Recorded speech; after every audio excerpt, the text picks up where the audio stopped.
Morning all of you. BSc first year में अपना topic चल रहा था chemical bonding, third unit third का। उसमें पढ़े थे हम वीक इंटरेक्शन, और कल की क्लास में हमने इसमें पढ़ा था हाइड्रोजन बॉन्डिंग के बारे में। ठीक है, टाइप्स ऑफ हाइड्रोजन बॉन्डिंग में हमने कल की क्लास में इंटरमोलिकुलर हाइड्रोजन बॉन्ड या फिर अंतरा अणु हाइड्रोजन बॉन्ड है उसकी डेफिनेशन लिखी थी।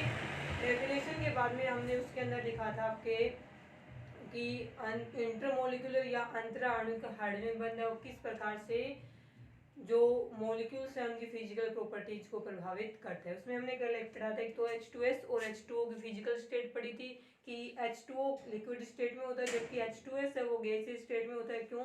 इसका रीजन भी क्या था? Intermolecular hydrogen bond. उसके बाद में एक और पढ़ा था हमने कि H2O सॉलिड स्टेट में होता है ना, आइस की फॉर्म में, तब तो उसकी डेंसिटी है वो क्या होती है? कम होती है, जबकि लिक्विड स्टेट में यानी वाटर में उसकी डेंसिटी क्या होती है? ज़्यादा होती है। इसका कारण भी क्या था? Hydrogen bonding. उसके बाद में थर्ड प्रॉपर्टी जो कि इंटरमोलिकुलर या अंतरा अणु का हाइड्रोजन बॉन्ड से प्रभावित होती है वो रहेगी। क्वेश्चन ये भी काफी बार आया हुआ है। इसमें आता है कि 0 डिग्री सेंटीग्रेड पे वाटर की डेंसिटी क्या होती है? 0 डिग्री सेंटीग्रेड पे वाटर की डेंसिटी क्या होती है? कम होती है, कम होगी। उसके बाद में 0 डिग्री सेंटीग्रेड से 4 डिग्री सेंटीग्रेड तक जाते हैं तो डेंसिटी क्या होती है? बढ़ती जाती है, इंक्रीज होती है। ठीक है, और 4 डिग्री सेंटीग्रेड से आगे अब वो हाई टेम्परेचर बढ़ाएंगे। लिक्विड का H2O की बात हो रही है। H2O का टेम्परेचर जब आगे बढ़ाते हैं तो इसकी डेंसिटी, ये किसकी बात हो रही है? डेंसिटी या घनत्व की बात हो रही है। तो डेंसिटी 0 डिग्री सेंटीग्रेड पे लो होती है, उसके बाद में 4 डिग्री सेंटीग्रेड तक टेम्परेचर इंक्रीज करेंगे, 0 से 4 डिग्री सेंटीग्रेड तक, तो इसकी डेंसिटी है वो इंक्रीज होती जाती है। उसके बाद में और टेम्परेचर इंक्रीज करने पे वापस इसकी डेंसिटी है वो डिक्रीज होती जाती है। इसका कारण भी क्या रहेगा? Intermolecular hydrogen bonding. तो देखिए, पहले कम थी फिर बढ़ी थी वापस कम हुई है। तो 4 डिग्री सेंटीग्रेड पे 4 डिग्री सेंटीग्रेड पे वाटर की डेंसिटी है वो क्या होती है? मैक्सिमम होती है। इसका कारण हमें बताना है। या तो ये क्वेश्चन आ सकता है कि 0 डिग्री सेंटीग्रेड पे पानी का घनत्व कम होता है जबकि 4 डिग्री सेंटीग्रेड पे ज़्यादा होता है। जबकि मोस्टली होता क्या है कि टेम्परेचर इंक्रीज करने पे डेंसिटी हमेशा क्या होती है? यहाँ पे कम होती है। लेकिन 0 डिग्री सेंटीग्रेड से 4 डिग्री सेंटीग्रेड तक आएंगे तो वाटर की डेंसिटी बढ़ती है। उसके बाद 4 डिग्री सेंटीग्रेड पे मैक्सिमम है, उसके बाद और टेम्परेचर इंक्रीज करेंगे तो डेंसिटी कम होगी। तो 4 डिग्री सेंटीग्रेड पे डेंसिटी क्या होती है? मैक्सिमम होती है।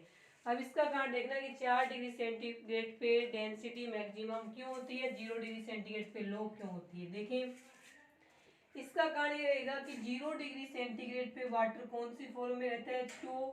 तो H2O 0 डिग्री सेंटीग्रेड पे आइस फॉर्म में होता है।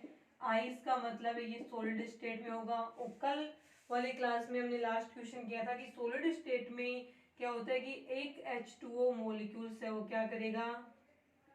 टेट्राहेड्रल शेप में 4 अदर हाइड्रोजन एटम से जुड़ा हुआ रहेगा, जिसमें से टेट्राहेड्रल शेप में जुड़ा हुआ रहेगा, जिसमें से 2 हाइड्रोजन एटम के साथ में तो नॉर्मल 2 सेंटर 2 को 2 इलेक्ट्रॉन कोवेलेंट बॉन्ड बनाएगा, जबकि बचे हुए 2 हाइड्रोजन के साथ में ये जिस हाइड्रोजन बॉन्ड से बना हुआ रहेगा उसे हम यहाँ पे इंटरमोलिकुलर हाइड्रोजन बॉन्ड कहेंगे। दो अलग अलग H2 मॉलिक्यूल्स के बीच में हाइड्रोजन बॉन्ड का फॉर्मेशन हो रहा है।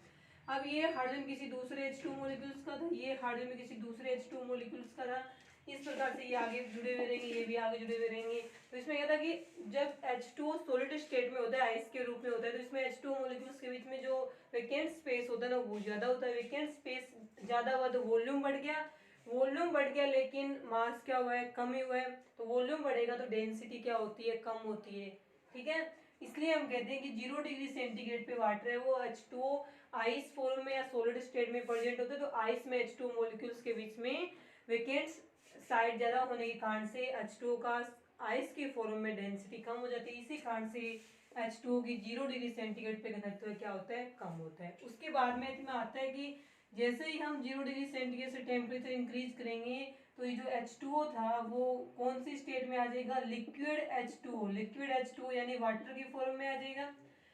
अब वाटर में भी क्या होती है? H2 यहाँ पे इंटरमोलिकुलर हाइड्रोजन बॉन्ड है वो प्रेजेंट होते हैं, लेकिन टेम्परेचर इंक्रीज करें ना, 0 से 4 डिग्री सेंटीग्रेड पे आ रहे हैं, तो कुछ हाइड्रोजन बॉन्ड है वो यहाँ से टूट जाएंगे, आइस फॉर्म में से कुछ हाइड्रोजन बॉन्ड टूट जाएंगे, तो ये H2O के मॉलिक्यूल्स हैं वो हाइड्रोजन बॉन्ड टूटने के बाद में पास पास में आ जाएंगे, पास पास में आ जाएंगे, तो इतने ही वॉल्यूम में पहले इसमें आइस प्रेजेंट थी, फिर H2O मॉलिक्यूल्स में जो हाइड्रोजन बॉन्ड थे आइस फॉर्म में वो टूट जाएंगे टेम्परेचर इंक्रीज करने पे, तो ये H2O मॉलिक्यूल से ये पास पास में आ जाएंगे, पास पास में आ गए तो ये किसमें होगी, लिक्विड स्टेट में चेंज हो गए, पास पास में आने पे इतने ही वॉल्यूम में H2O मॉलिक्यूल्स की संख्या वाटर में ज्यादा होगी, H2O मॉलिक्यूल्स की संख्या ज्यादा होगी तो हम बोलेंगे मास बढ़ गया, और डेंसिटी है वो मास के क्या है, प्रोपोर्शनल होती है, तो मास बढ़ेगा तो डेंसिटी बढ़ेगी, इसलिए हम कहते हैं 0 डिग्री सेंटीग्रेड से 4 डिग्री सेंटीग्रेड पे आएंगे तो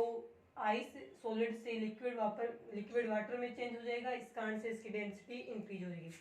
उसके बाद में तो डेंसिटी मैक्सिमम हो गई 4 डिग्री सेंटीग्रेड पे, उसके बाद में ये डिक्रीज होने क्यों शुरू हो जाती है, तो उसके लिए इसमें ये लिखा जाएगा कि जब 4 डिग्री सेंटीग्रेड पे H2 वाटर में या लिक्विड स्टेट में आ गया, तो अब इसके बाद यदि हम इसका टेम्परेचर इंक्रीज करते हैं तो यहाँ पे भी तो लिक्विड में कुछ संख्या में हाइड्रोजन बॉन्ड प्रेजेंट है, अब टेम्परेचर इंक्रीज करेंगे तो हाइड्रोजन बॉन्ड टूट जाएगा तो H2 मॉलिक्यूल्स वापस एक दूसरे से, टेम्परेचर इंक्रीज करते ही H2 मॉलिक्यूल्स की काइनेटिक एनर्जी बढ़ जाएगी, हाइड्रोजन बॉन्ड टूट जाएगा, तो ये H2 मॉलिक्यूल्स एक दूसरे से दूर दूर प्रेजेंट हो जाते हैं, H2 यहाँ पे था, दूसरा यहाँ पे है, तीसरा यहाँ पे है, इतने ही वॉल्यूम में H2 मॉलिक्यूल्स की संख्या वापस कम होगी टेम्परेचर इंक्रीज करने पे, H2 मॉलिक्यूल्स की संख्या कम होगी तो इनका मास द्रव्यमान कम हो गया, द्रव्यमान कम हो जाएगा तो इनकी डेंसिटी जो कि मास के प्रोपोर्शनल होती है वो डेंसिटी भी क्या होगी, कम होगी, इसलिए हम कहते हैं कि 4 डिग्री सेंटीग्रेड से आगे जब और टेम्परेचर इंक्रीज करते हैं तो वापस डेंसिटी है वाटर की वो कम होती जाती है, तो 0 डिग्री सेंटीग्रेड पे डेंसिटी क्या रहेगी, मिनिमम बोले या कम होती है, और 4 डिग्री सेंटीग्रेड पे डेंसिटी मैक्सिमम रहती है, ये याद रखना, और 0 डिग्री सेंटीग्रेड पे वाटर है वो आइस फॉर्म में रहेगा, और 4 डिग्री सेंटीग्रेड पे ये H2 फॉर्म में होते हैं, 4 डिग्री से अबव टेम्परेचर इंक्रीज करने पे ये वाटर वेपर गैस वाष्प की अवस्था में ये आ जाता है, और वेपर स्टेट की डेंसिटी वैसे भी क्या होती है, कम होती है, ठीक है, ये रहेगा इसमें थर्ड इफेक्ट इसका हाइड्रोजन बॉन्डिंग का। उसके बाद में देखें नेक्स्ट इफेक्ट है वो किस पे देखेंगे, अब हम फोर्थ नंबर पे देखेंगे acidic strength of halides, hydrogen halides की बात करेंगे, तो सबसे पहले तो हाइड्रोजन हेलाइड्स होते क्या हैं, तो हाइड्रोजन और हेलोजन से मिलकर के जो बाइनरी कंपाउंड्स का फॉर्मेशन होता है उन बाइनरी कंपाउंड्स को हम यहाँ पे क्या बोलेंगे, हेलोजेंस कहेंगे, ठीक है, तो नेक्स्ट रहेगा अपना acidic strength of acid halides, acid halide बोलो चाहे हाइड्रोजन हेलाइड बोलो एक ही बात है, तो फोर्थ इफेक्ट रहेगा अपना acidic strength of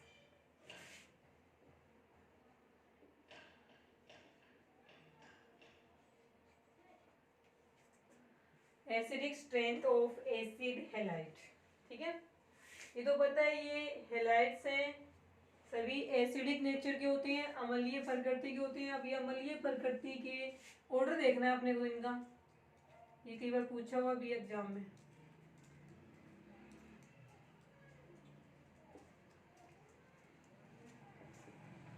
acidic strength of HX बोल देंगे हाइड्रोजन हेलाइड्स, तो हाइड्रोजन के जो हेलोजन के साथ में मिलकर कंपाउंड्स बनते हैं उनको हम क्या बोलेंगे, हाइड्रोजन हेलाइड्स बोलेंगे। अब देखिए इनकी एसिडिक स्ट्रेंथ का मतलब क्या है, ऑर्डर देखना है अपने को, ये चार होते हैं ना अक्स खींच halogen, fluorine chlorine bromine iodine जो भी लगाए इस बेस पे HF HCl HBr HI चार बन गए। अब देखिए HX में क्या है कि अक्स हेलोजन है, सत्रहवें ग्रुप का एलिमेंट्स होगा, इसकी जगह कोई अक्स की जगह फ्लोरीन भी हो सकता है, क्लोरीन ब्रोमीन आयोडीन। अब इसमें आता है कि इनकी ईएन हेलोजन्स की ईएन हाइड्रोजन से क्या होती है, ज्यादा ही रहेगी, तो बॉन्ड के दोनों इलेक्ट्रॉन्स हैं वो हेलोजन के पास में रहेंगे, यानी हेलोजन इनको अपनी तरफ अट्रैक्ट करेगा, जिससे हेलोजन पे आंशिक ऋणावेश और इस पे आंशिक धनावेश रहेगा, यानी कि इसमें से इजीली ये बॉन्ड दोनों इलेक्ट्रॉन इस हेलोजन के पास जाएंगे, तो ये वाला हाइड्रोजन यहाँ से इजीली एच पॉजिटिव के रूप में रिमूव हो जाएगा, और इन HX यानी हाइड्रोजन हेलाइडों में ये हाइड्रोजन एटम जितनी आसानी से जितनी इजीली H पॉजिटिव या प्रोटॉन के रूप में रिमूव हो जाता है, जितनी आसानी से होगा वो हाइड्रोजन हैलाइड उतना ही ज्यादा स्ट्रॉन्ग एसिड माना जाएगा। और अपने को यहाँ पे क्या देखना है, एसिडिटी का ऑर्डर चेक करना है। उन चारों को लिख के देखेंगे कि कौन सा स्ट्रॉन्ग एसिड रहेगा इसमें। देखें, देखने से कुछ और ही लगेगा, फिर इसमें हम इंटरमोलिकुलर हाइड्रोजन बॉन्डिंग ऐड कर देंगे तो इसका आंसर है वो कुछ और ही आ जाएगा। इसमें आता है जो 4 हैलाइड्स आपके पास में वो देंगे HF, सेकेंड आ जाएगा HCl, उसके बाद में थर्ड आ जाएगा इसके अंदर HBr, और फोर्थ आ जाएगा इसके अंदर HO।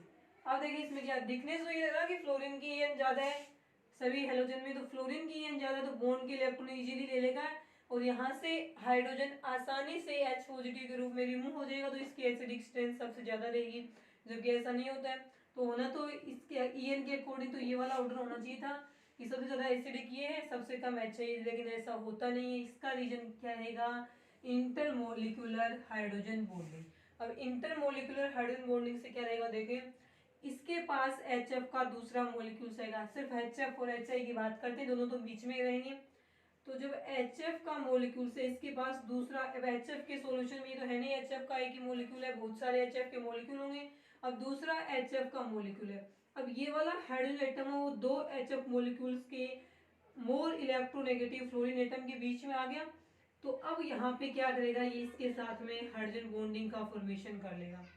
और हाइड्रोजन बॉन्ड स्ट्रॉन्ग कब होते हैं, तब होगा जब हाइड्रोजन दो अधिक ईएन वाले एटम्स के बीच में प्रेजेंट हो। अब HI में हाइड्रोजन बॉन्डिंग होगी वो भी इसी प्रकार से होगी, HI का मॉलिक्यूल से ये दूसरा HI का है, अब इसके बीच में यहाँ पे हाइड्रोजन बॉन्डिंग होती है। वैसे इसमें क्या आता है कि हाइड्रोजन की ईएन को हम 2.1 मानते हैं, आयोडीन वाली को हम कई बुक्स में 2.0, कई बुक्स में 2.2 दी हुई है। अब हाइड्रोजन और आयोडीन की ईएन लगभग सेम है, तो यहाँ पे हाइड्रोजन बॉन्ड बने ऐसा बहुत कम पॉसिबल होता है, इसलिए हम ये मानते हैं कि HI के केस में तो क्या होता है, हाइड्रोजन इंटरमोलिकुलर हाइड्रोजन बॉन्डिंग नहीं होती। इसका कारण रहेगा कि ये जो हाइड्रोजन है दो मोर इलेक्ट्रोनेगेटिव एटम के बीच में नहीं है यहाँ पे, क्योंकि आयोडीन की ईएन है वो लगभग है वो हाइड्रोजन की क्या होती है, सेम होती है ऑलमोस्ट। तो यहाँ पे तो हम क्या मानते हैं कि इंटरमोलिकुलर हाइड्रोजन बॉन्डिंग होती ही नहीं है, यहाँ पे बहुत कम होती है, यहाँ पे इससे ज्यादा होगी क्योंकि क्लोरीन की ईएन ज्यादा है और फ्लोरीन की ईएन तो सबसे ज्यादा, तो यहाँ पे तो सबसे ज्यादा स्ट्रॉन्ग हाइड्रोजन बॉन्डिंग होगी।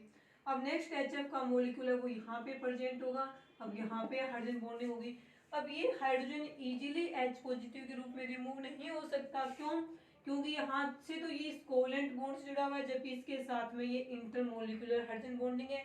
अब ये हाइड्रोजन H पॉजिटिव के रूप में रिमूव हो, इसके लिए पहले अपने क्या करना पड़ेगा, ये हाइड्रोजन बॉन्ड तोड़ने के लिए अपने को अलग से ऊर्जा देनी पड़ेगी, उसके बाद ये बॉन्ड तोड़ने के लिए ऊर्जा देनी पड़ेगी, तब जाके ये हाइड्रोजन है यहाँ से H पॉजिटिव के रूप में रिमूव होगा। जबकि HI में हाइड्रोजन बॉन्डिंग नहीं है, तो ये हाइड्रोजन है, केवल इस बॉन्ड को तोड़ने के लिए तो एनर्जी देनी पड़ेगी, तो ये बॉन्ड इजीली ब्रेक हो जाएगा और यहाँ से इजीली हाइड्रोजन है वो H पॉजिटिव के रूप में बाहर निकल जाएगा।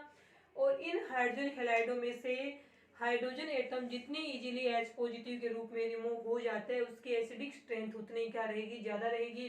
तो हम बोलेंगे कि यहाँ से H positive ion easily remove हो जाएगा, तो HI है वो क्या होता है, स्ट्रॉन्ग एसिड माना जाएगा।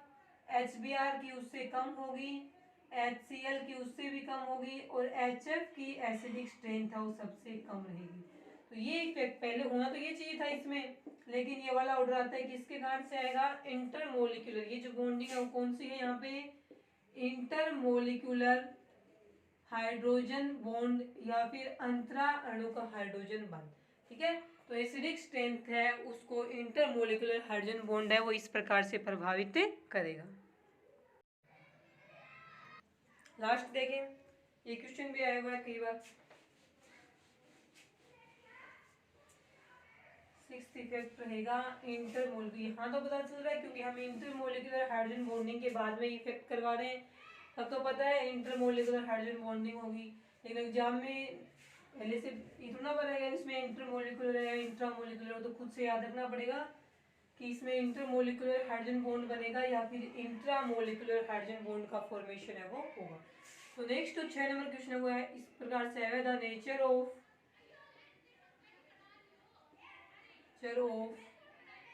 one H2O molecule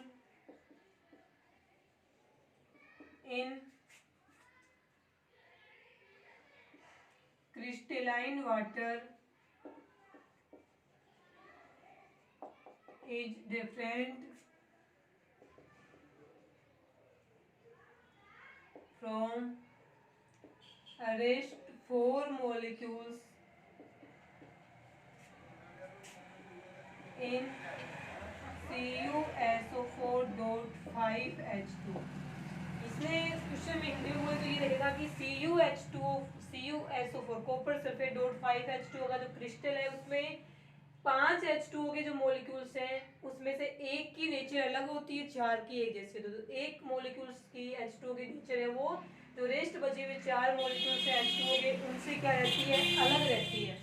इसका कारण अपने को देखना है। सबसे पहले बात है क्रिस्टलाइन वाटर क्या होता है। क्रिस्टलाइन जल के तो कोई भी फॉर्मूला होता है उसमें इस प्रकार से फॉर्मूले के बाद में डॉट लगा करके जो ये H2 मॉलिक्यूल्स लिखे हुए होते हैं वो हमेशा ही क्या कहलाते हैं, क्रिस्टलाइन जल, क्योंकि जब इसका ये क्रिस्टलाइन जल के रूप में इससे जुड़े हुए रहते हैं, जैसे इसको गर्म करेंगे तो सबसे पहले ये H2 मॉलिक्यूल्स वो यहाँ से रिमूव हो जाते हैं। ठीक है, तो इसमें हम कहेंगे कि जो क्रिस्टलाइन जल वाटर है इसके अंदर ये पांचों H2O के मॉलिक्यूल्स है वो क्रिस्टलाइन जल के नाम से जाने जाएंगे यहाँ पे।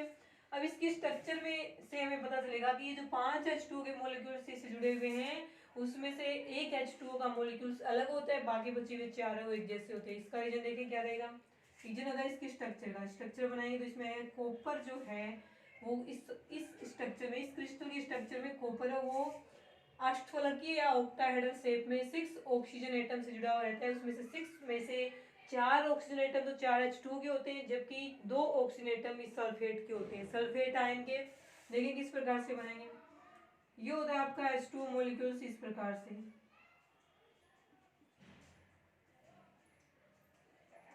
दूसरा, ये तीसरा है और ये फोर्थ है H2 का मॉलिक्यूल्स। ठीक है, उसके बाद में यहाँ पे प्रेजेंट रहेगा आपके, इसको हम इस प्रकार से लिखते हैं,